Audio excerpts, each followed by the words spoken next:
finally, a source of raw, real, and honest information on healthcare issues that matter most. Welcome to BS Free MD. From the latest medical information to how to stay sane as a doctor or a patient, no subject is taboo, no BS is allowed. Now, let's welcome your hosts, Doctors May and Tim Hindmarsh. All right, welcome back to BS Free MD. We have a real treat for you. We have Jake Thomas.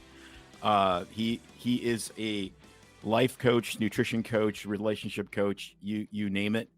What a great story. He's come from some significant adversity from addiction, eating disorder. Never a former Marine. He's a Marine. He is not active duty anymore, though. And he is going to tell us a great story of how he came out of the depths of a lot of really common problems of the 20th and 21st century to live really his best life and then to share that with others. So without further ado, Jake Thomas, tell us a little bit about yourself. Hi. How you got into all this crazy coaching and eating tons of meat and all these things that we love. Indeed. It's good to see you, docs. Appreciate the time today. This is kind of weird being a patient and having two doctors. I feel like I'm, under fire in a good way. I'm outnumbered. You're not the patient. The audience is. You're going to school them today. Exactly. This is cool. Yeah. I grew up in New Orleans. Love being from there. Love the Saints. Love the culture, the food, obviously, all that.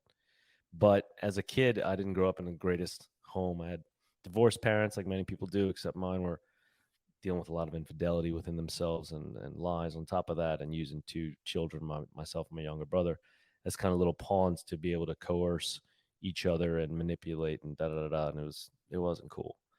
Didn't know it at the time, but why I went to the Marine Corps more than anything was because I was running away. Why would you run to fire? Well, because the fire that I was dealing with, to me, was worse than this one, right? So got there. Why would you go do that? Well, I thought it would be cool to blow stuff up and play in the mud. Plain and simple. My life wasn't really much of what I wanted it to be at the time, and I saw the discipline and the leadership. I said, let's head in that direction. And, did my 4 years, had a good time, went around the world a few times, met some great people, had some tough times as well, but took the best from it and moved on to life. So what happened after that? And so were these challenges that you had with, substances, with binge eating, et cetera, was that before the Marines or was that after? After, definitely after. So getting out, the world was weird to me. I immediately missed being there again. I didn't know why. I just felt the separation immediately from that. And what I learned years later was it was the purpose, it was the principle, it was the camaraderie, the ethos, that brotherhood that you really get into and that is undeniable every single day. You put on the camis and the utilities and you know exactly what you are. You got the name tapes right here in front of you to remind you. And it was having that character that I had built and that identity that I really, really, really held on to, that once I got out, I didn't have anymore.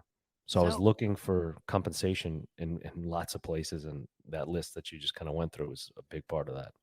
I'm curious. Do you mind sharing, so why you got out? Was it just that you thought I put in my time or you're done with it? Or had you thought about staying in? I'm thinking, what makes someone choose? Everyone's story is different to leave the military versus staying in, if that gave you structure at that time. I did want to stay in. When I first got there, I was like, oh my God, I'm staying here for life. This is what I've always wanted. I found, like I said, purpose. I found pride and an identity. I didn't have that as a kid. I was timid and shy and introspectively, but on the outside, I was much more outgoing and social and always, engaging with people. But inside, I was very much dealing with a self-esteem issue, I would say, about like self-confidence and just feeling that I was never enough for people or to go places and always be worried about what people are going to think about me. But once I became a Marine, I was like, man, that just killed that whole fucking problem. So, I'm going to lean on this thing a lot, right? But I got in trouble in my second year. Nothing violent or wrong, but I made a bad decision that cost me my rank at the time and just marks and conduct and proficiency and whatnot. And it broke my heart the way it was handled, because the base police of the base where this incident happened at told my command, hey, we're not going to charge him with anything formally, nothing criminally, nothing even civilly. So nothing on the public record. You can handle it on your own. So I'm thinking, first off, that's awesome. Thank God for that. But second, all right, like now we're going to get to see what the Marine Corps, tough love feels like, Jake. And I'm like, oh man, this is going to be awesome. They're going to haze me. They're going to, beat my ass. What's going to happen? They didn't do any of that. They could have swept it under the rug, done all those things, like I said, which I thought were like old Marine Corps traditions of like, look, we take care of our own, but like you're going to be disciplined for it. And they just broke me administratively in every possible way you could. At the time, I was Marine of the Year at the command I was at, which meant of all the Marines there, I was numero uno. I'd literally just gone to the Super Bowl. I forget which year it was, but it was 2004 or 5, and the Eagles played the Patriots. But I got invited to go to that by our base commander because I was that stellar of a guy, and I had been meritoriously promoted every rank. I was the poster child Marine, Marines Marine, through and through. And so when this happened, and the way that it was handled by the command, I was like, damn. And I thought I was kind of hot shit. And this is how we handle business, as opposed to like going about it the chesty puller, tough love kind of way. And that just really sent me in a nosedive of how I felt about the Marine Corps, to be honest. And from there, I never really recovered. And when it was my time to get my 4 years up, I was like, well, I'm not going to go do all that special operations cool shit that I thought I was going to do. And I don't want to give them any more time because of what they did to me. So I was like, meh. So was there a little bit of childish kind of disposition about it? Yeah, sure. Was I heartbroken? Definitely. Could I have reacted less emotionally? For sure. But I didn't. I was younger. I was also in love with a girl at the time. So I didn't want to stay any That's longer. women ruin everything. That's the truth. No, I mean, it's heartbreaking, but your story is not unique. And without sharing confidences, I mean, that's a common thing that I hear, that you think, so this is the whatever branch of the military, and this is you're in the elite group, you're in the Marines or whatever it may be, and then there's all this bureaucratic stuff or things. Everyone's fallen, and apparently every system's broken. But when you experience that and you have higher, not aspirations, but you hold them to a higher esteem, and it doesn't happen. Sadly, a lot of young people see that, and it's like, I'm done with this. This sounds like a bunch of bullshit. Why do I be But part of it? it's the nature of organizations. I mean, May and I have Yeah. gone through this ourselves, more than once, where, you give so much to an organization and you assume a certain level of, dignity or morality, and then it's not there. And that's 10 times more crushing than if you go in with like no expectations and you think that they're all, jerks. And then you're like, oh, well, it's not that bad. And I mean, that's just kind of the nature. We've Yeah. talked to doctors all over the country, and then you see Mhm. what's happening with, guys like Peter McCullough, where they're going after his license and going after his board certification and going after everything they can go after. And you go, it's sort of the nature of organizations, which sucks. I mean, we all have, we think the church was going to do it, and then something happens, and then you go, oh, that didn't work. And then you think the military is going to do it, or the political system. And they're all, that's, I think we've come to realize. And if people haven't realized this in the last 3 years, all these systems are broken because they're Yes. full of people. And so people corrupt stuff. It's kind of the nature of people, unfortunately. It's original sin stuff as far as I'm concerned. So anyways, this obviously puts you into a pretty dark place. And it was, and to kind of finish off on that, McCullough and the other systems and organizations and whatnot, when you're dealing with people that are not children for all intents and purposes, we were fucking kids, man. You know what I mean? Like for the majority of war fighters out there, they're 18 to 23 years old. Right. Literally. You know what I mean? The Marine Corps, the Army, any of the branch of the service. I mean, your son, right? The wars are fought in the trenches by children. I always say, and I have a tattoo that says, it's where children play God. It's true. And you want to talk about hard stuff to come home to. It's like when you're making like billion with a B dollar phone calls regarding the movement of a secured national asset, a la nuclear weapon, billion as a 19-year-old, and then you come home and you can't have a beer because you're not 21. It's like, how do you, like, I can't process that, or like when you're in a Ford area and it's like you have the ability to determine whether this guy finishes a sandwich or not before you, like that's, how do you come back and then be told that you can't do certain things? That doesn't sit well with any mind, let alone a child's mind, a very undeveloped, still developing mind, a young man, whatever. I was 21 at the time. You don't know anything then. I still don't know anything now, but like I knew a lot less then. Sure. Right. And Right. to think like these people were older than me that were like, yeah, whatever, burn them down. Da, da, da. It's like corporate structure, it's one thing. In a business enterprise, it's one thing. But this is like a family, Yeah. more so than those other things. Not to downgrade those other situations, but like the military, it's such a family, and like you're pumped that, right? Like you are born to believe that, you buy into that ethos. It's part of the cohesiveness. That's what takes place, the brotherhood. And so that is like, I think the extra nuances on there. It's like we were children and this is supposed to be a family. So yeah, it's also a business and all those other things and the parallels I totally agree with. But when you sprinkle on the other parts, it's like, that's what really just took me down.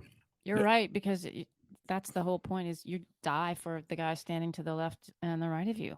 Bingo. You have to be able to do that. And Bingo. that's the I worked in definition of failure. corporate before, corporate Yeah, America, and I no. wasn't dying for those No. people, Or their No. thoughts.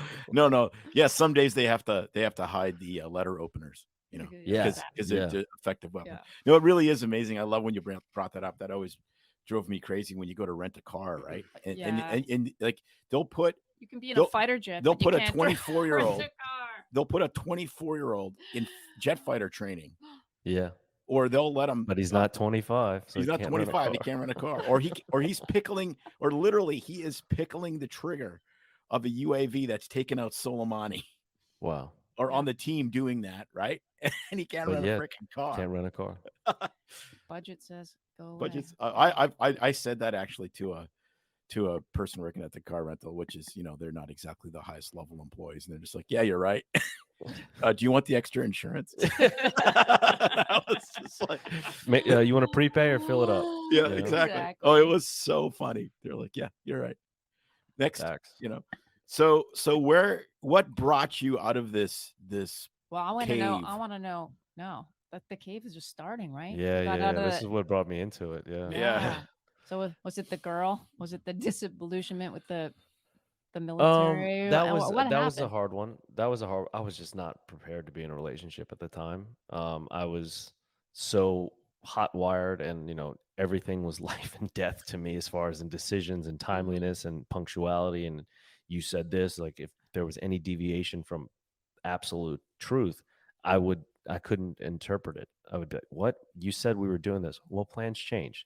What? You said, like, I would hold people so critically to the T of like their words that it, not just being a boyfriend, it was hard being a son. It was hard being a friend, hard being anything with anyone. I think that's one of the toughest problems that we deal with as vets coming out, is that it's not necessarily just with this person or these people. It's hard with everybody because you're so, like, life and death is everything. There's no fallibility for error, because error to us means, dead, or not just myself, but the people around you.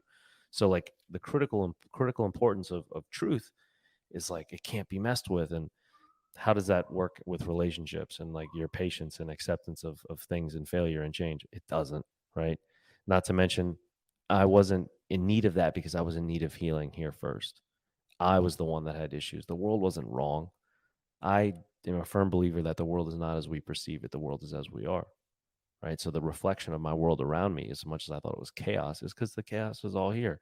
I didn't know that at the time. But that's what kind of put me on the path of destruction, as far as in, when I first got out, I started working at a bar. Perfect. I was back in school. I was back in school in undergrad studying history because I was like, path of least resistance, whatever, just get the piece of paper because society says you need that, because no one cares that you're a veteran, that you did all these cool things, even though they say they do.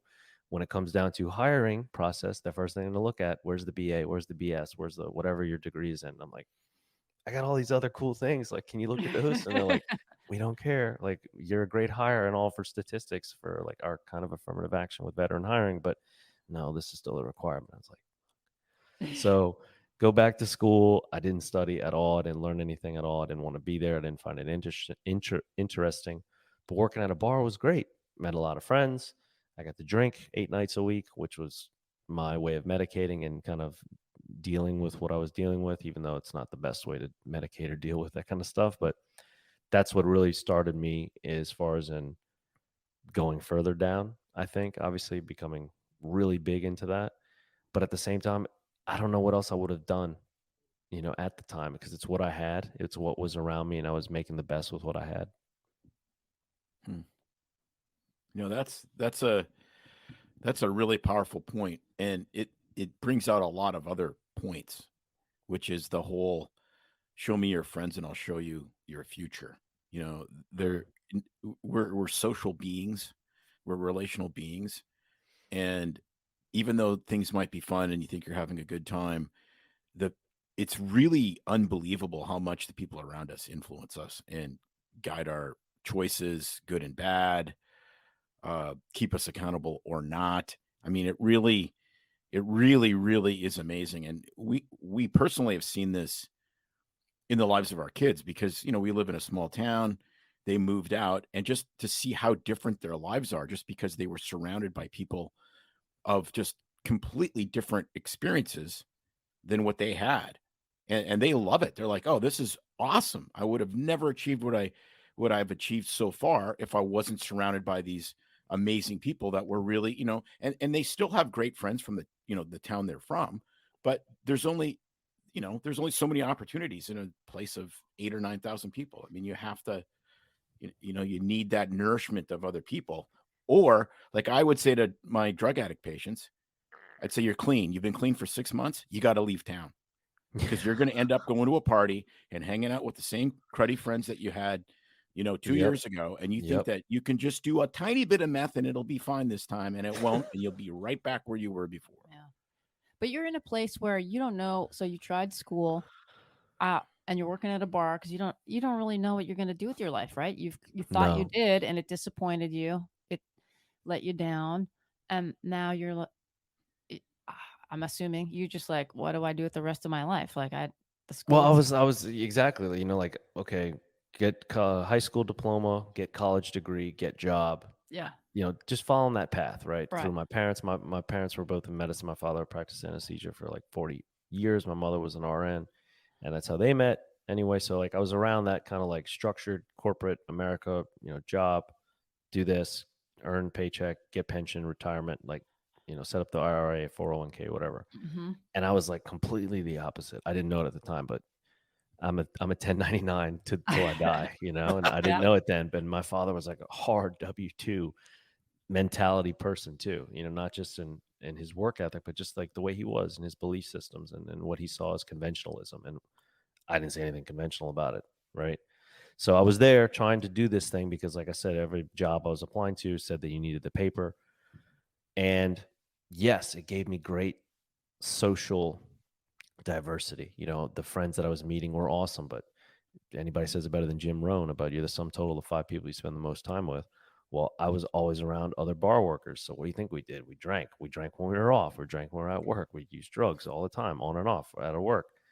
Still, it was good therapy for me, I think. It's better than going to the VA and getting my oxy. Like, Yeah. thanks. Like, what's this for? Like, okay, go there. Like, here's your script for Xanax. Here's your script for oxycodone. Here's your script for Ambien. Have at it.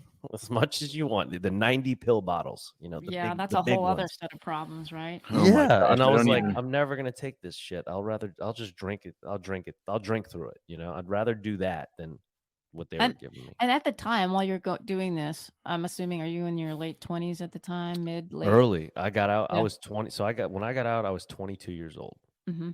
I went Right. in. I went in barely after my 18th birthday, and I got out just before my 23rd birthday. And So I then was like the not older, but like older than 18 guy in undergrad. So it was great because everybody was a little younger, and I was like not too old to be too old, but I was like, oh, he's older. It's kind of cool. And I just got out of the military, so I was like, this is awesome. I'm surrounded by a bunch of younger people. They're all super excited about life, and they want to party. I still can party. This is great. And so it was awesome. I was accepted well by friends. I love them all still very much dearly, but I was harboring a secret that whole time. And then I was just realizing like, this is awesome. I'm in this like playpen that's going to let me let this out and purge or try to, um, you know, find therapeutic use out of the environment that I was in, which was not therapeutic at all, but still looking for something. I didn't know what I was looking for because I knew I couldn't do it forever. So what am I going to do for work? Well, I wasn't getting a diploma there because I kept failing out of school and getting on probation lists and and my grades were terrible. And then one day somebody approached me about going off into the oil field. I'd never been in the oil field before, but hey man, you could check this out. And I was like, dude, I don't know anything about that. They love veterans though. Oh, okay. Well, I'll just try, and sure enough, I ended up getting in with a service hand company as a fluids engineer, a drilling fluids engineer, which was awesome because now I'm flying to work in a helicopter. Everything's maritime. It's offshore. I'm, back to having responsibility in a hierarchical rank structure in a language that's English, but it's not really English. And it's an all male environment. Everybody speaks, dropping F-bombs left and right. I was like, this is great. Like my people, I'm back out doing this stuff. It's dangerous. You got to wear gear. It's very similar besides getting shot at, like, and having to shoot back. It's very similar to the Marine Corps, I would say. So I did great in that, but idle time is not a good thing. And idle hands for sure the devil's playground for me. And that's what started to happen was I'd work 2 weeks on, 2 weeks off, or 3 and 3, or 4 and 4. And now I'm coming home with a big pocket full of cash and a lot of time and a lot of still repairs to be done. And that became a very volatile situation. Yeah, that's a common scenario. We see it all the time. I grew up in a mining community up north, and I mean, yeah, you're exactly right. Lots of money, lots of time, not a lot of, I wouldn't say not things to do, but don't know how to channel your, I mean, you've got issues anyway, underlying issues. You don't know how to channel a lot of things to get them out of your system. Don't have the support. So tell us what happened. Fill us in on the next phase of your life here. Well, I didn't have the support. I didn't have the understanding either. To me, it was just normal. I was like, all right, cool. I'm making a lot of money. That's a good thing. That's a big column, right? That's a big green. That's a big thing in the green column, meaning like that was where my focus was. Well, because I'm working and I'm earning money, that gives me a lot of leeway to kind of do whatever I need to do because that keeps the wolves at bay of the critics or the parents or whoever that, I need to satisfy their demands. I'm like, look, I know I still don't have a college degree, but like 6 figures and like, getting promoted, like it's pretty good. I don't know, guys, like what do we need the college degree for? Because I saw the long game of like the seniors at the time were in their mid 60s, some in their 70s. And there was a huge age gap between myself and my peers and these other guys, the senior guys.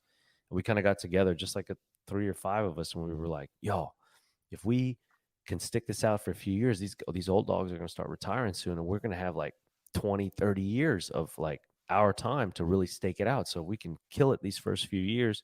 We'll start really getting promoted because opportunities are going to come up. So I was doing the math and I was like, man, we're going to get up to like, $500,000 earners a year. And I was like, without a college degree, that's pretty good in South Louisiana. So the vision a lot was of crawfish. Yeah, the vision was there. And I was like, I'll live in New Orleans, da, da, da, da. It was all there. But I was just partying so much and I had so much money and was throwing it all away because I really liked cocaine a lot.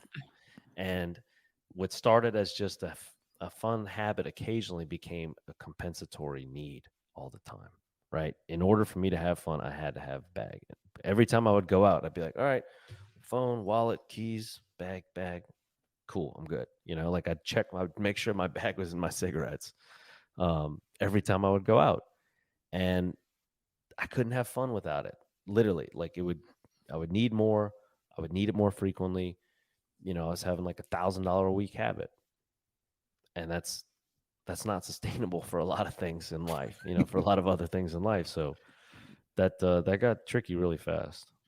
Yeah, whether it's your cocaine or your shopping at Tim calls it the lobotomy barn, pottery barn, or your, I don't know, going to Barrett Jackson and blowing it all on. I have not blown a single dollar on a car at Barrett Jackson. But everybody's got their vices, and what leads you down that deadly, sinful path even further is, the hard part. What got you started in that? I mean, was it the crew that you hung around with work, or was it a different crew outside of work that you got just friends that you got to know? Just curious. No, it's a good question. I was solo a lot of that time. So once I left the bar, um, I was only with a couple of guys at the work crew, so to speak. But we all worked different shifts. You know, like some people were offshore, some people were in West Texas. We were all over the place, which was cool because we would talk, and it was this real adventurous like lifestyle. Because like, hey, where are you at this month? Like, oh, I'm going 2 weeks in Midland, and then I'm coming back for 2, and then I'm going offshore for 3 weeks, and I loved that.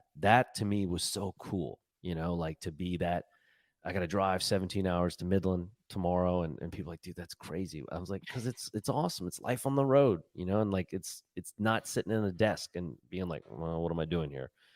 I loved that aspect of it. Cause I thought it was just a cool adventure, but you're alone most of that time. You know, you're alone out there. And then when you're offshore, yeah, you're with guys, but like, then I would come off and everybody scatters, right? They go to their families, they go to their friends, they want to get away from you because you've been with each other for 28 days, like offshore. It's like, I need some time away from the Yeah. boys. And everybody comes from very different backgrounds out there, you know. And I was an engineer, so it's kind of a white collar position to where I kind of know some of the blue collar guys, but we don't really hang out that much. And then the white collar guys, they're mostly older than me, and like I don't want to hang out with them anyway. So I'd get home and be like, all right, I'm gonna just go now and go do my own thing. And then my friends are all starting to get married now. They're getting older, they're having kids now. So their freedom or ability to be, you know, independent is lessening and lessening. And here I am with a wallet full of cash every few weeks and thinking it's Vegas. And people are like, dude, it's Tuesday night. Like, what are you doing? And I'm like, I got like a half ounce of blow. Like, let's go burn the town down, you know? And I'm buying everything. And people are like, what the fuck is wrong with you, man? But when you come out of a shift like that, I mean, I'm just ready to go, you know? And trying to find people to do that became more and more difficult. So I was going out a lot alone. And so what do? Well, you start doing things that, oh, nobody else is around. Like, where am I going to end up? Like, I would end up at some dodgy places. You talk to a lot of strippers. I did. Um, I don't know. Like, you look for company. You know, even when you're lonely, you still kind of, or rather, even when you're not lonely and living that adventure, it's like you're still going to try to find some company in some way, like to share the experiences with. And like, I was literally going to dinner with strippers, like inviting them. Like, it was just so weird to look back on and be like, what the fuck were you doing, man? You know? Well, not like that's a bad thing. Oh, I mean, stop. No, I mean, not to say that. May and I do that's Wednesday around here. I No, was literally paying for Oh my friends. You know what I gosh, mean? what an I want- ass. you guys, you What guys an are good. ass. I hope the food's better than mine yeah, was. exactly. So I But I was got to, paying for friends. You know, like that was like a thing where I was yeah, like, dude, what the exactly. hell? So I want to jump in here and looking back on this. So how much of this, it could be, well, I'm curious to your answer. It could be one, the other, or a combination, but how much of this is now you're medicating from like all the things you said growing up, um, just things that you didn't get in your life and this void. And that's what's happening is you're just out there. You're right. You're looking for friends, even if you have to buy friends in the wrong places, and you're medicating with the drugs, with the coke, versus were you a high sensation seeking kind of kid growing up and it's kind of part of that, or is it a bit of both, or what do you think? I didn't. I don't think I was, as far as in high sensation seeking as a Uh-huh. child. I loved to do stuff. I was outgoing and I was energetic and I was present a lot as a kid for sure. That I can look back on and remember. This was something different. Okay. This was like no amount of the best food, no amount of the best sex, no amount of the best whatever was filling the void. Like I couldn't get whole. I couldn't feel satisfied. I was insatiable about everything, about everyone, about everywhere. Like it just wasn't enough. And then I couldn't be present. I was thinking about like the end of it.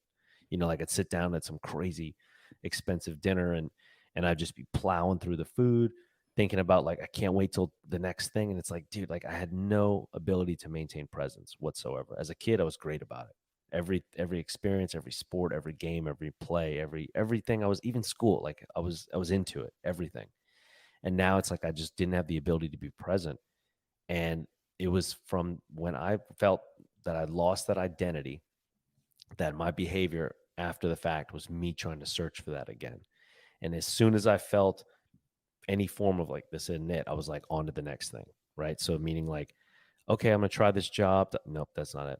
Okay, I'm gonna eat this. Nope, that's not it. And so like I couldn't get present because I was constantly thinking about where I'm, this isn't it. I'm not working on finding my identity doing this. So like I need to be thinking elsewhere. I need to be going elsewhere. So even though I was consuming and desecrating myself in places and doing whatnot, I was still forward thinking. So there was, even amidst all that chaos, there wasn't as much presence because I was having anxiety about the future.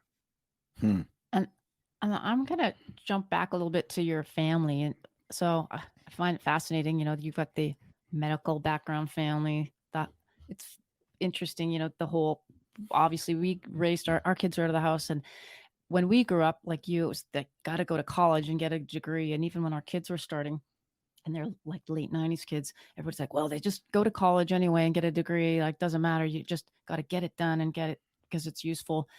And we started to think, what's the point of going? Why am I going to waste money on a college degree if they don't know what the hell they want to do? It just seems like an expensive party for me, like for our checkbook. Uh, Things have started to shift. So I'm curious, did you feel like a lot of pressure from your parents that you needed to go with the professional route that they did? Obviously, you touched on, that their relationship was a mess. And with you, were you getting any support from them at this point in your life? Not to bash and beat on your parents, but I know for some people they do get that support from their family, but it's not the right support because their family doesn't understand them. And for others, it's misguided support. It's like their intentions are good, but it's not correct. Or sometimes it's just like they're just living their own life and they have no input. I'm just curious. No, great question. From my mother, I had unending, unconditional, do whatever you got to do, figure it out, support.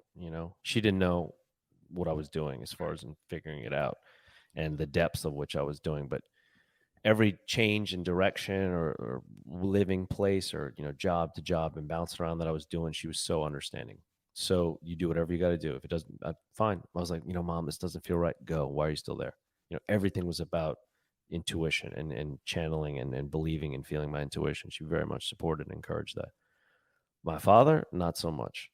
Pick something and stick with it. You can't, it's basically telling me to not listen to my heart, not listen to my gut, not listen, like, fuck your intuition, basically. Get the degree, get the job, get the career, then you can figure stuff out. It was all about money, all about balanced economy and having, no debt, and just very traditional American, raised in the time he was and the way he was, to try to instill the same upon me. Which I knew he meant in a good way, like he was trying to be supportive in his own way, but yeah, I was not having it. And that did not feel right. Everything about that to me felt wrong.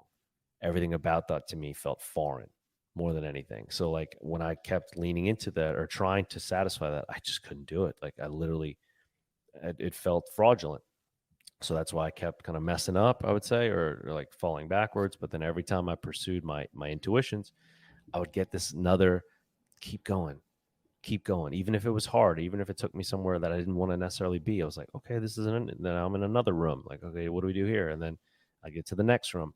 But for example, my father's like, I set up these interviews for you with this person and this person. I'm like, I don't want to fucking work there. He's like, I don't care if you want to work there. I'm like, I'm not going to go there and quit. I'm not going to go to some place that I don't believe in anything that they're doing or what they're selling and just fake the funk. This isn't like being a teenager and going to bust tables again.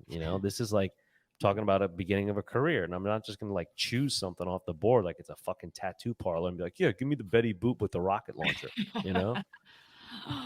Yeah, that's a good idea, actually. I need to finish off a half sleeve. Maybe that's what I'll do. Betty But Boop rocket launcher actually sounds kind of cool. So yeah, that At actually this point sounds in kind of cool. in your career in life, Tim, you're allowed to just pick it off the board. And Yeah, I'll just there you go. like right on my foot, like Mike Tyson, around my whole right eye. But it's it's tough because show's not about us, but your story. But man, Tim and I have come from totally different backgrounds. We tell our kids this because now they're in their 20s, and like parents think most of them do try to encourage their kids, and they're doing the best with what they know. Um, that's not everybody, but usually, if you love your child, and it can be the most messed up shit because it's what you think is best for your kid, but it's not. It's what is in your head. And so Yeah, but it's also colored. Here's the other thing, though. And When you really think of this, it's colored by how you were raised. Mm. Well, right. my parents were born almost 100 years ago. So how they were raised, coming through the Depression, through World War II, then through the 50s, economic affluence, et cetera, all of that's what they're bringing to raising me. And I remember I had this great conversation with one of my buddies. His son was bugging him about fixing his car. And he goes, I never asked my dad ever how to fix my car. And there was no internet, there was no YouTube. We just got books and figured it out because our dads would have said, I don't know, just figure it out, Yeah. and left us alone. And he goes, I can't believe it. This kid can't do anything for himself. And I looked at him and I said, I guess he wasn't raised by your dad. and so And the I don't know. scars that we Yeah, have, yeah. we bring to our kids because it's like, Sure. well, the stuff we thought our parents did that was really cool, we try to do more of, and the stuff that we thought Of was course, less of helpful, course. we do less. But our kids are being raised where, like, we had no idea what's a Twitter. Our Mm. daughter is having Twitter fights Oh, in high junior school. high school, and I don't even know what it is. Yeah. And so there's always going to be this disconnect between your kids, and that's why listening, time that you spend with them, so that they know that they're loved, is really the only thing that you have to give. And then because they're going to learn by watching you. Mm. You can tell them whatever you want, but they learn by watching you, and they learn by, I don't want to do that because I watched my dad do that, and that was totally jacked up. Yeah. I don't know if you have Or- kids or not, but I don't. oh, so I don't we've think said so. Yeah. you don't think so. Well, the cocaine era, you never know. Not that I know of. Yeah. But we tell our kids, we tried use the best tools we had raising you and advice, but I'm sure we're going to totally screw you up in ways that we wouldn't imagine. And the things that we think we're screwing them up, we're like, oh, that's totally going to mess them up. They didn't even have an effect and they don't remember anything. And so I'm not trying to, Exactly right. I'm not trying to give your parents write them a ticket to everything was okay. It's just for a lot of people who struggle and they look back on, how much was my parents' fault? Or as a parent listening to this and you're like, what could I do better to help my child? It's tough because we looking for magic answers. And, Yeah, but I can there's tell you. I can tell you this: what not to do as a parent, uh, real quick, because perfect. my brother and I were literally talking about it yesterday or 2 days ago. I had this epiphany, and I just got back from New Orleans today. Was there visiting family for a few days and had to meet some clients for work and go to a fundraiser for a buddy of mine yesterday. And on the way there at the airport, I was just kind of doing my, being present, walking around. I'm always walking in the airport, never sitting.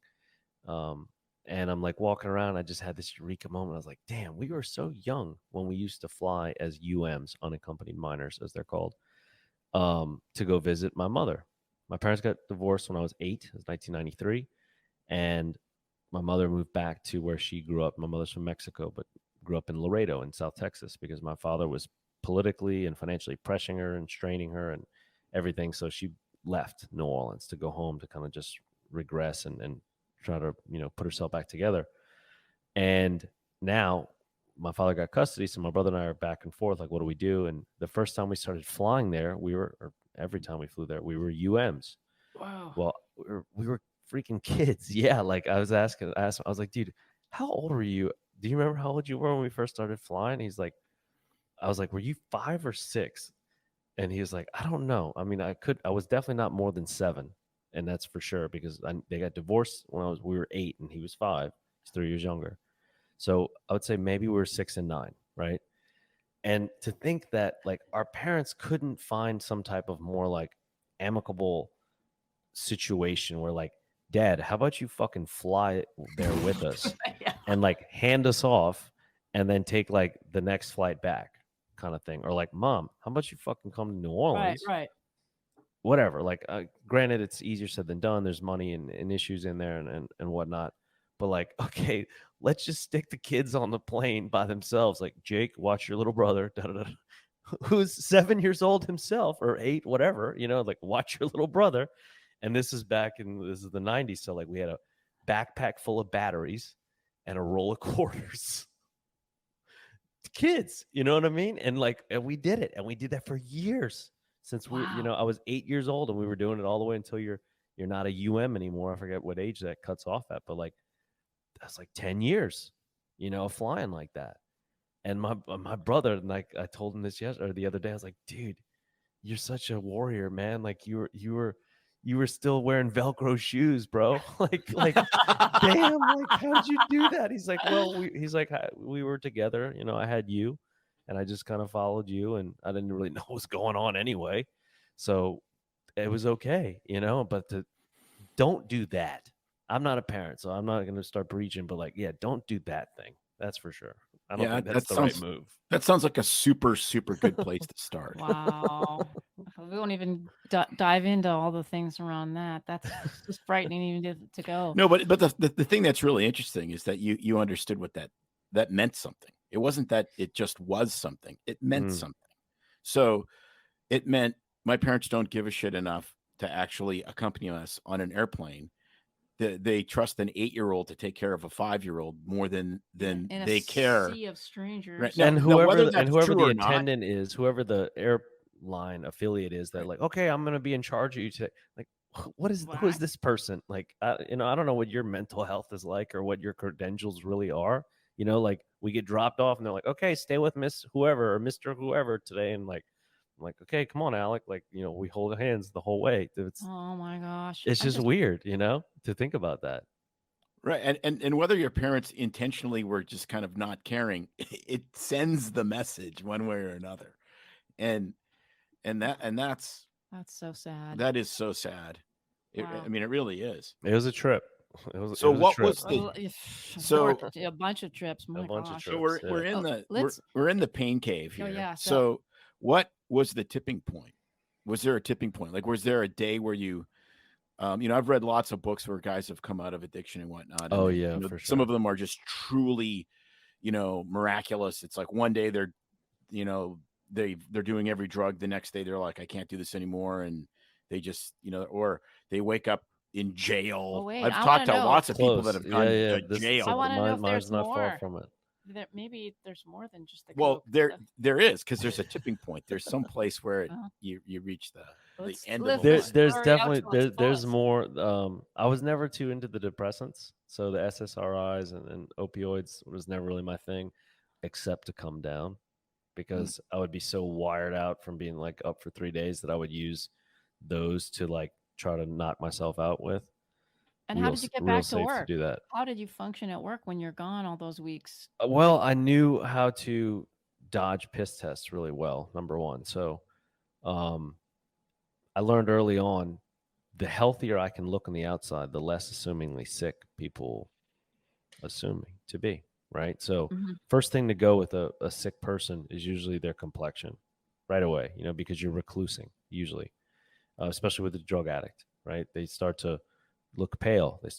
Your skin starts to show it, because it's the largest living organ you've got is your skin, right? So that's the first kind of sign to see that you've hoarded yourself away, and it shows. So I always made sure to be tan.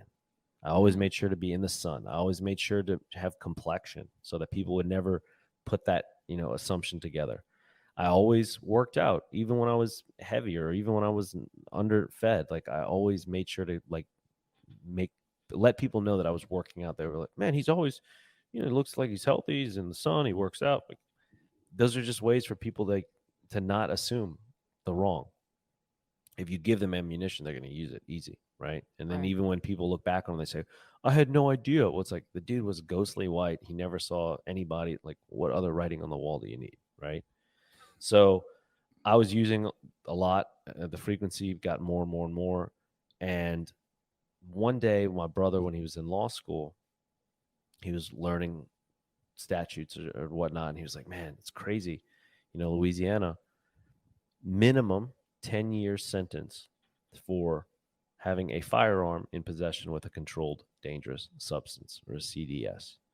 Minimum 10 years. And I was like, can you elaborate on that?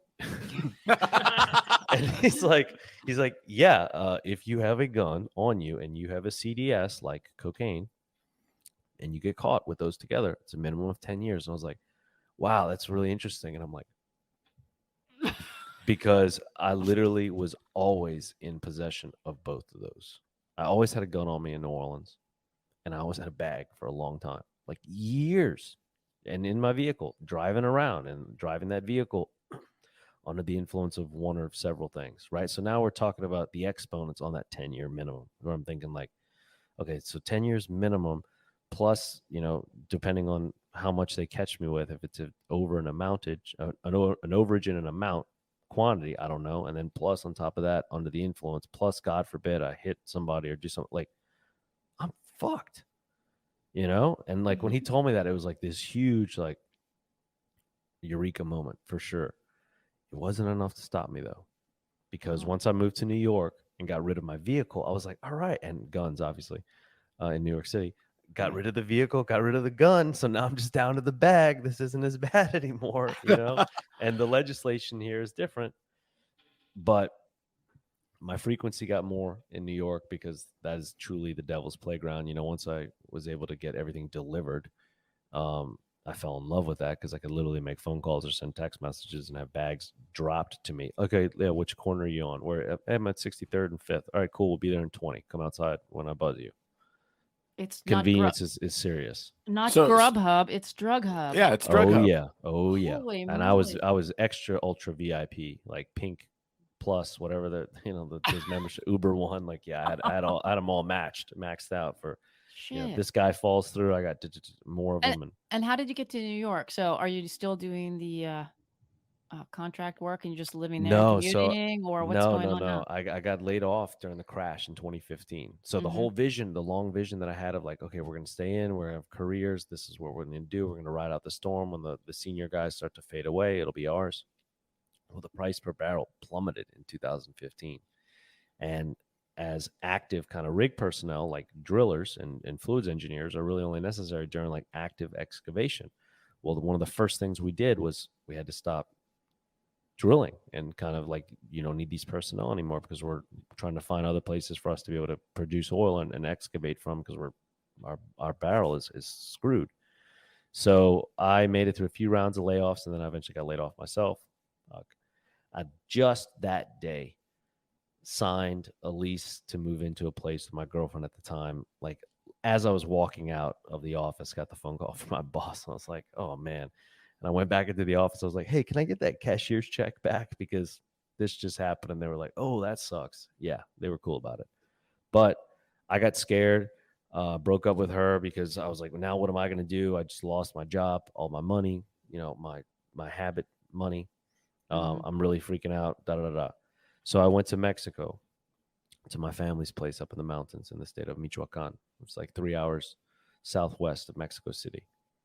And to try to find myself, I didn't know what I was going to do. I was pushing 30 at the time. I felt pressure for like, now what? Like I thought I had a foothold in something. I'd satisfied my parents and I basically told my father to fuck off. Like I figured it out on my own, like, haha. And now I'm back to like 5-6 years before where I don't have a diploma. I need a job. And like, I don't have my money foothold. So I started looking at schools, and my girlfriend at the time that I just broken up with had put going to school in New York into my head. And I always wanted to live in New York, but I was like, I can't get back into school. Like I suck at school and I don't want to do that. And my grades are shit. And where am I going to go? And she started talking about the Fashion Institute of Technology. And I was like, I thought that's just a design school. And then I started looking at programs, and they had an international trade and marketing. And I was kind of doing that in Mexico with my uncle, helping he and his furniture manufacturing company that he's been with or been working on for like 30 years now almost, where he's a designer and chief artist that he founded. So I was speaking the language with people, doing a lot of the things that the curriculum of this program was going to teach anyway. And I was like, why not? What do I have to lose? So I started applying to school there, and I, denied a lot of turn downs. And then finally I called them one day and I was like, so I keep getting these no letters from you. What do I need to do to get accepted? Like, just tell me.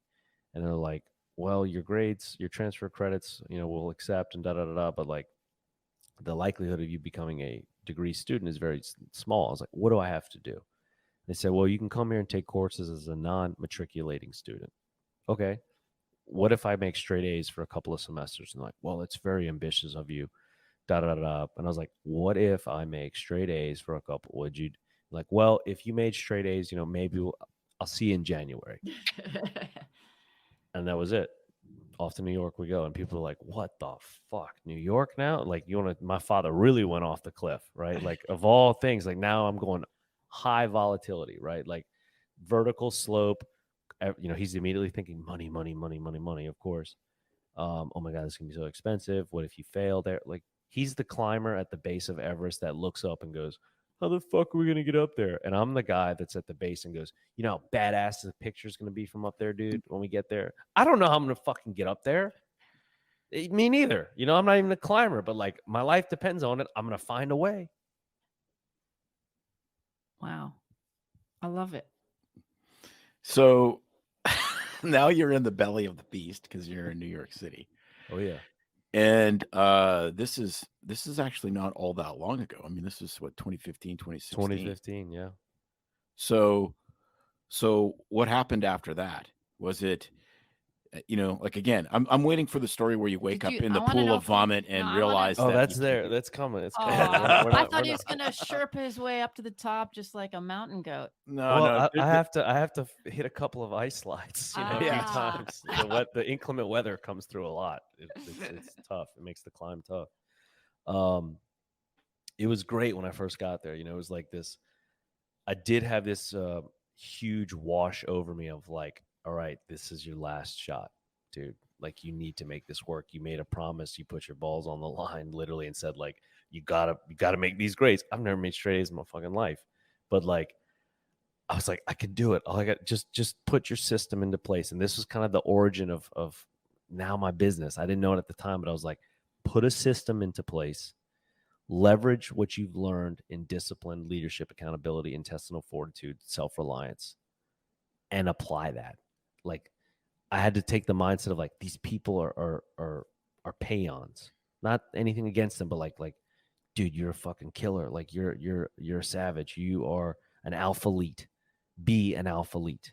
You know, you're a king. Act like a king. You're great. Fucking act great. Like, it was a lot of self-talk, but the system was never going to miss class once. Non-negotiable. No matter what, you will not miss any fucking classes. It's amazing how successful you could be an undergrad when you don't miss class. That alone, literally, like that alone, you will pay attention in those classes, like vigorously. You will be engaging in those classes ritualistically. Doesn't matter what time, doesn't matter how long, like, you're going to be locked in. And like, I told myself that every single day, like, literally verbalize the mantra, you know, like, don't miss, engage, be vigorous. And it worked. You know, I got there and was immediately just like, okay, I've, 18-hour semester, 21-hour semester, 24-hour semesters, didn't matter. And when I first got there, I quickly found out how much more difficult the journey was going to be, because I was thinking like they just had A, B, C, D for grades, and like 90 and above is an A. Well, they have A minuses also. And I couldn't make A minuses. I had to make A's. So it wasn't just A's. It was 93.7 or 93.5, whatever, or better had to be. So I got there and I was like, okay, this got a little tighter now. But like, still, I was like, whatever, fucking bring it on.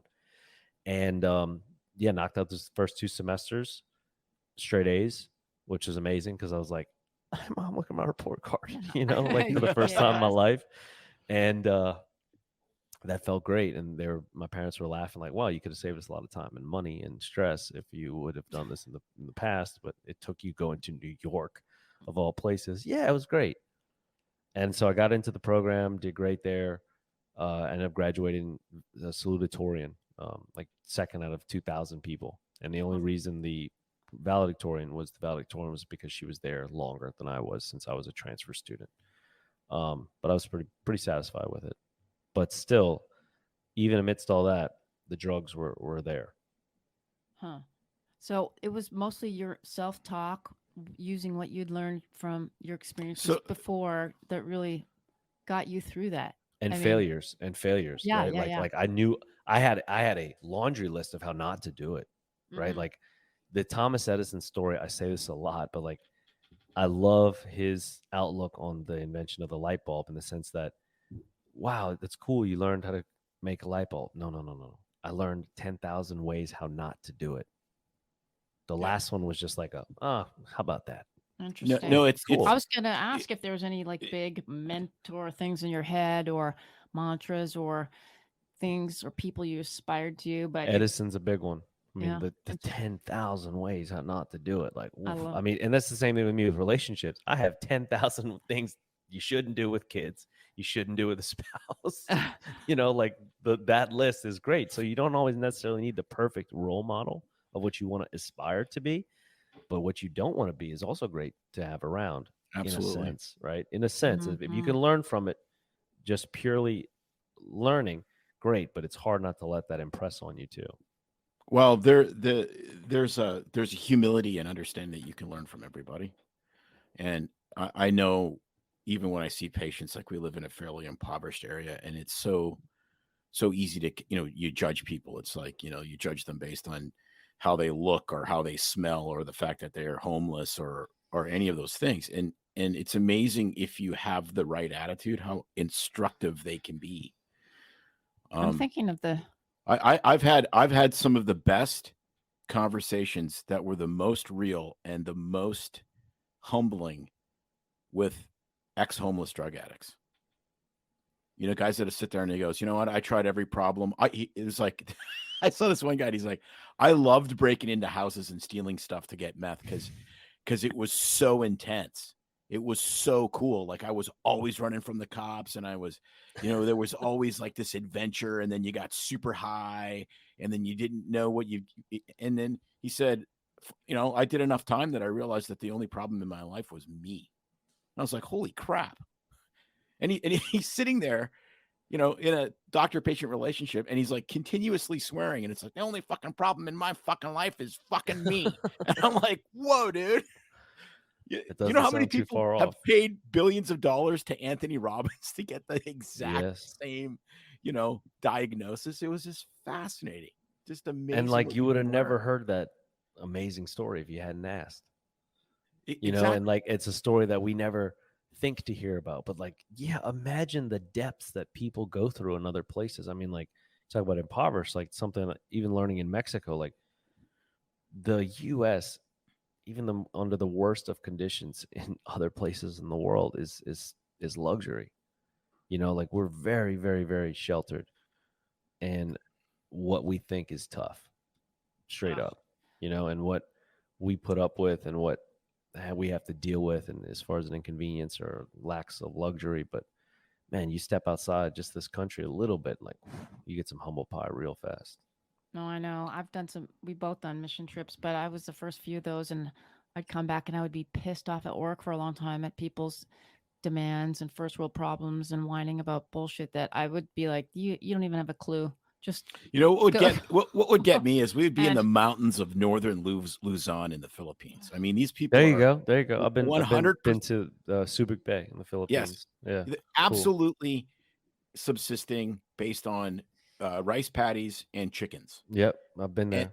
And we would go to a clinic and have a clinic, and they would be dressed in their as like the nicest clothes they had, and they were all bathed. Soap. And then we would come back here, and we'd see people in the welfare system in the United States, and I'm like, dude, it's 8:00 at night. You're still wearing pajamas, and you haven't taken a bath since like the Reagan administration. There's dog shit on your SpongeBob sweats, and I'm really and I'm like, this is something's sad. wrong with this picture here. Like, yeah, man. But the world's a trip. So you're kind of breaking the mold here, and which is you were unbelievably successful, but you were still using tons of drugs. Yeah. And that's when it started to get hard, because there was a couple of days where like I almost broke my do not miss class, right? Because I was up all night, I was strung out, and like I was like, fuck it, I can just take some tutors and I'll be fine to go to class with. So like I was using to go to class now, right? And there was a couple of days where I had some nosebleeds and had to kind of, no, I'm good. I'm just, little allergies. And I had some close calls, but like I didn't break, I didn't miss, so that was good. But it was just starting to creep into parts of my life, right? More so. Again, the frequency's getting more and more. And after I graduated, I started working for Ralph Lauren as a corporate compliance officer, which to me was like the next logical step of like, okay. And like, and totally, I was like, fuck off, dad. Like, how about that? Like, super corporate America, you know, like Yeah. on Madison Avenue, suit and tie every day, like for Ralph Lauren. Meh. But at the same time, I was like, I went to FIT. This is a logical next step. I'm going to leverage the shit out of this position and work for this brand and do great here, or I'm going to use them on my resume to go somewhere else in private sector. But either way, I was like, this is win-win for me. Put your time in, earn your salt, and like figure it out. Well, it was hell to me because it was cubicle work. It was auditing stuff. It was not the freedom fighting like I was hoping for, to be looking after garment and apparel workers worldwide, which I was, but it was, like I said, very inorganic and inanimate. I was doing it through audits and surveys and Excel. So I used to walk to Central Park and cry during lunch. Office was at 59th Street, Madison Avenue, and the park is right there on 59th and, you know, southeast corner. So I would walk during lunch and just, please, this cannot be it. This cannot be it. I've come too far. I've done too much to get here and to be shut down again, you know, to have my dreams kind of crushed and deadened. So I was really using a lot at the time, and now it's getting tough because I'm at work and I'm at work early and, you know, trying to stay there all day and then try to hide that from people, and then I'm using at work, and not good. So one day or one morning, I wake up in my elevator at the condo that I was living at, and I was between the threshold of the doors, with the doors just like like closing on back and forth on me, right? And I'd been there for a while. I knew I'd been there for a while because the vomit on my arm was very dry and caked. Oh shit. So I'm thinking, like, I lived in it was a nice boutique building downtown Manhattan. I'm like, how many people walked and saw me already, residents or otherwise? I don't remember the night at all. I just look at my phone. The screen is like shattered. First off, I was like, oh, this is a great start to the day, you know? And I got in touch with the girl I was seeing at the time, and she's like, you don't remember anything about last night? And I was like, not really. Can you tell me what happened? Was it good? And we went to a party. I was misbehaving. I was very overserved. Nothing violent or defamating of character or anything like that, but I was not polite, and just wasn't a good night for me, I guess. And I don't remember any of that. I don't remember leaving the party. I don't remember getting asked to leave the party, rather. I don't remember coming home.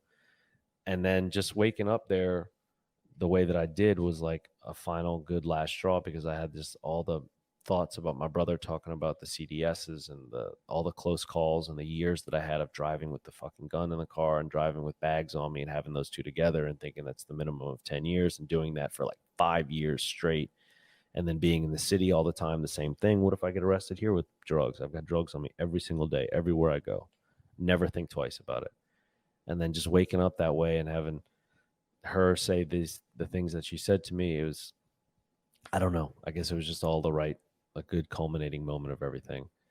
And I went and checked myself into the VA and told them what was going on. And they were, you know, immediately like, holy shit, like your frequencies, how much and like how often? And, you know, yeah, that's what's up. Like I had a high score or something, you know? And I was like, yeah, it's cool to say that. Not. But that was my beginning of trying to get clean, for sure. How long ago was that? 2016, 2017, 2017. So did you do formal rehab through the VA then?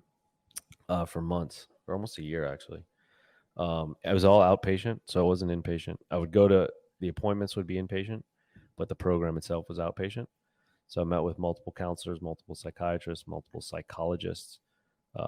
Had to go through nutrition counseling for it as well. You know, sitting through the groups, going to the group therapy sessions, phone calls occasionally from different doctors. Obviously, throughout this process, they're like, here, take this, and I never took any of that shit. I never took any of the prescription drugs. Never. I never wanted to. I don't know why I was so good about like no to any of that, but like I didn't want it. I wouldn't go pick them up from the pharmacy. Because I didn't even want them because I would probably try to sell the damn things, So like I didn't need that around, and to think like here's a drug addict and you're gonna want to give him more shit. I was like, how is this working out? Like, okay, we're gonna get you off the blow, but we're gonna prescribe you to this. I'm like, these big dog oxys, like that are, I know they're $20 a piece on the street. Like, why are you gonna give me a 90 pill bottle full of those things and think I'm not gonna go do something with it? Sadly, it's the medical way. It's the instead of. Well, it's the Instead meta. of this, use this. Yeah, instead give of- me some of that No, dextroamphetamine yeah, instead. Like give me exactly. that No, Adderall. I know I can sell those suckers for a good it's- price too. It's the medicalization. It's the medicalization of social and behavioral problems. It's one of the greatest ripoffs in the history of the world. This concept that you can take any problem, whether it's a spiritual problem, whether it's a physical problem, whether it's an emotional problem, and we can patent a pill for it and make you Not correct the take it. problem, but just not feel. Right. And then take it for the rest of your life, right? So it used to be really cool, like when you'd produce a new antibiotic. So you have a new antibiotic, it's great. Okay, now you can take Zithromax for 5 days and it treats almost every outpatient pneumonia. Fantastic drug. It's a great idea, it's a super good concept. But the problem is you got to treat a lot of infections to really make that go. What's better is if we can come up with drugs that you never get off ever. Like antidepressants, like anti-anxiety medicine, like diabetic medications, like all of this stuff. Now, so this God forbid we find out why these people are sick in the first place. Exactly. But no, let's just medicalize all social and emotional problems, and the rich get richer and the stupid get stupider, and it's sad. I mean, we were a part of all of that as doctors. I mean, 100%. that's how we were trained. My father used to and- lecture yeah. for Remy fentanyl.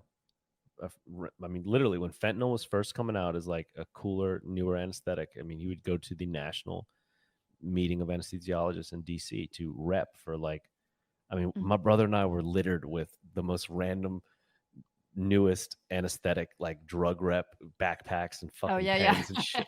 Literally, like, hey, Jake, we got you some new bags. I'm like, thanks, Dad. Remy fentanyl shirt. You know what I mean? Like, this is Remy cool. fentanyl. But I Remy remember that. fentanyl is fine when you're in an operating room and somebody is chopping off your knee. Yeah, not on the Well, street. when you're like 12 years old and you're wearing like a fentanyl hat, I guess in hindsight, man, fuck, we were cool.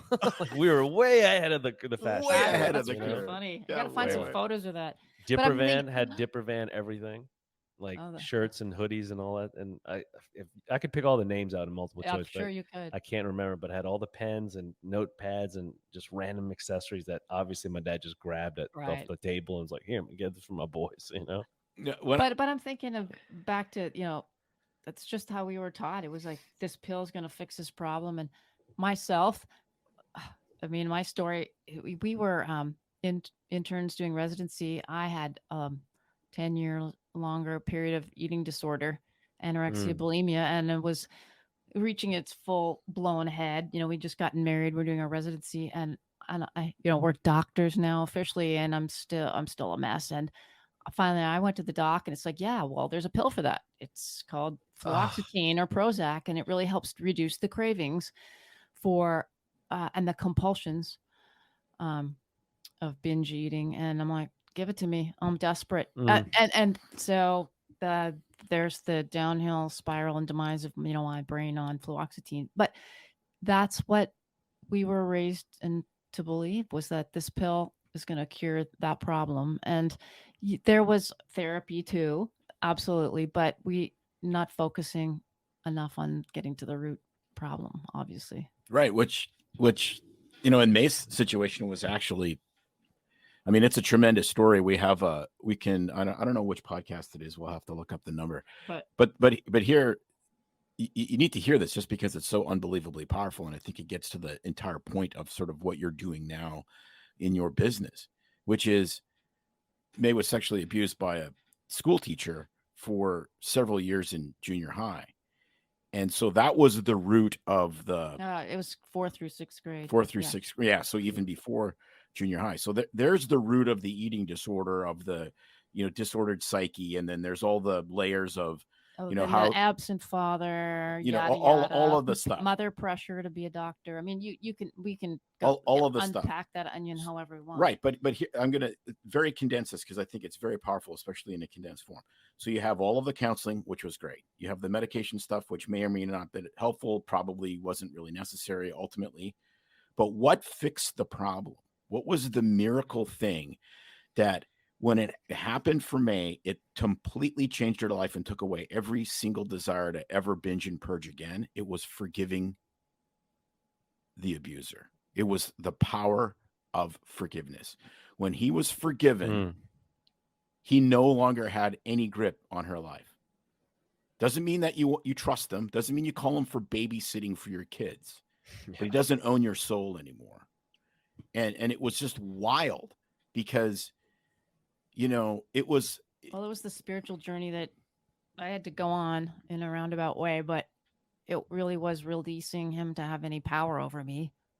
That's some Viktor Frankl shit right there. And as a Christian, or now, Jesus, yes, yeah. As a Christian who totally believes in Jesus healing, that it was literally saying, I forgive you. We're all human. Mankind is all fallen. That's your fall. It's not right, but it happened. And letting that power over me be gone. I mean, I can say it really easily in 30 seconds, but it takes almost a lifetime for some people of work and a process. But that was it was like a light switch just went off, and that was the end for me. It was just like a cure. And I know that for a lot of in my career, seeing patients, having patients and friends and people with eating disorders and have gone through that it's a lifelong struggle, just like some people struggle with their food overeating or their alcoholism. And for me, not at all, because I think the power of healing spiritually for me was so powerful. But to the point, getting back to your story here, is that, it's how we want in the medical world want to just throw a pill at somebody. And I think even sometimes just throw them into counseling to say that we've done our part, but not really look at the whole person and all the pieces, which I'm jumping ahead because I want to get to what you're doing now, and what to focus on. Go ahead. No, I would contend that it's not our job, because we're not trained in it, and we do a terrible job of it. Well, it's tough. I mean, look at the demand, right? Like what are they supposed to do? Like, especially the VA, God bless them, the line is out the door around the corner and triple block long with every kind of ailment and an issue you got going on, and age ranges out the wazoo. What are you supposed to do? Like, if anything, do no harm, obviously, but like, just make sure these guys don't kill themselves. That's a win. Like, that's where we're setting the bar. The bar is like, do whatever you have to do to not have a fucking statistic today.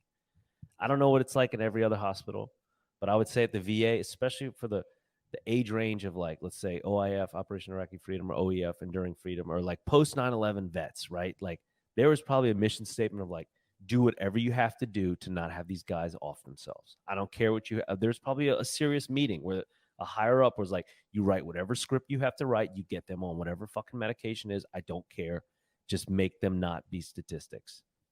I guarantee that meeting happened. I guarantee that phone call happened, or is happening, or it continues to happen, so that the 22 a day is not become 25 a day or 30 a day, or that number starts to reduce, and do whatever you have to do. So that's in the back of many of their minds, meaning like, all right, here you go, next, because I got 100 patients I got to see today, right? Like, how do you do that? How do you sit there and ask every one of them, can you tell me why? Can we go deeper on that? How do you, Stephen Covey, seek first to understand? I don't know. I don't know if I don't have the answer to that, and I'm asking that question to y'all, but like, just in general also, like, I don't know. Like, there's idealism and then there's practicality. Like, how do you implement ideas that are right, or causes that are just, when you've got an avalanche or a tidal wave of like, how are we supposed to do it given this, right? Like, you want to talk about another thing, like guns in America, right? Like, I grew up in the South. you know where I stand.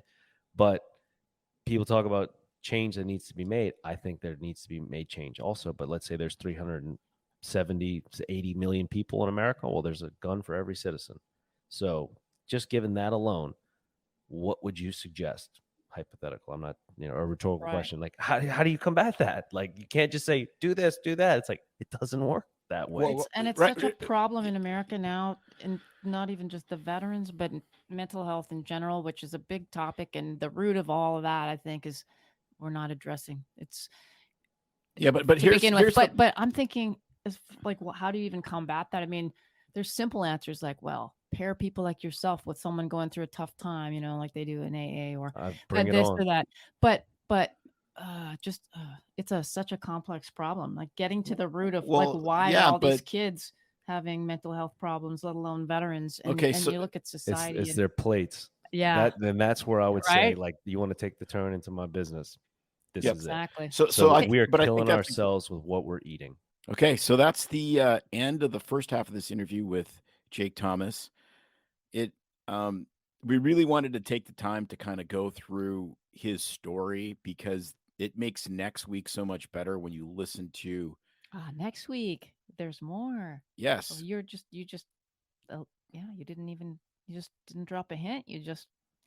Yes. When you get into how he got himself, out of his addictive cycle, became a champion bodybuilder, the different diets he's used, it's really awesome. But understanding that backstory first, I think, is really critical. And we didn't want to cut that short. No, I think it was really important that we just let him get into the nitty gritty and the details of the whole story for sure. And I was kind of thinking about what to call this episode. I don't know, but I was going to say it reminds me of those movies, of like the rise and fall of whatever. Well, like this part was kind of the fall, and then next week is going to be the rise of Jake. And so many people I think will relate to all the things he's talking about, not exact specifics, but we've all got struggles and things that bring us down and hopelessness, whether you're young like he is and struggling to find your path, or you're, our age and you're at your late part of your life and you're like, what did I just waste my life? What's life all about? I feel like I wasted it. Clearly after listening to, and talking to him for 3 hours, I've realized that I need to start consuming a tremendous amount of cocaine. I think that's my face. Sorry, the silence. And if you'd see my face on the video, I'm just like, hey, that's one thing I haven't tried. So, I mean, why not tick that box? Maybe you should just go and become a Marine and forget that the other part. Skip the entire cocaine addiction part. Hey, it worked for Mike Lindell. He was a crack addict, and now he sells millions of dollars worth of pillows. So, there's always hope. Mm-hmm. All right. So reach out to us at doc@bsfreemd.com, or please send us a message. We are on Instagram, sharing stories and stupidness every day on our adventures as I recover from my hip surgery. We're on Facebook as well, BS Free MD. And we like hearing from our guests and our fans. And we will want your input, ideas for shows and guests. So please share this, and we will see you next Thursday. It's no secret that medicine is a bit uptight. That's why Tim and I created BS Free MD, to mix things up a little and have fun in the process. Besides, we are having these exact same discussions all the time, so we thought we might as well invite everyone to the party. If you really like us, you can get plenty more and maybe see one of Tim's cool tattoos on our Instagram or Facebook pages at BS Free MD. See you next time.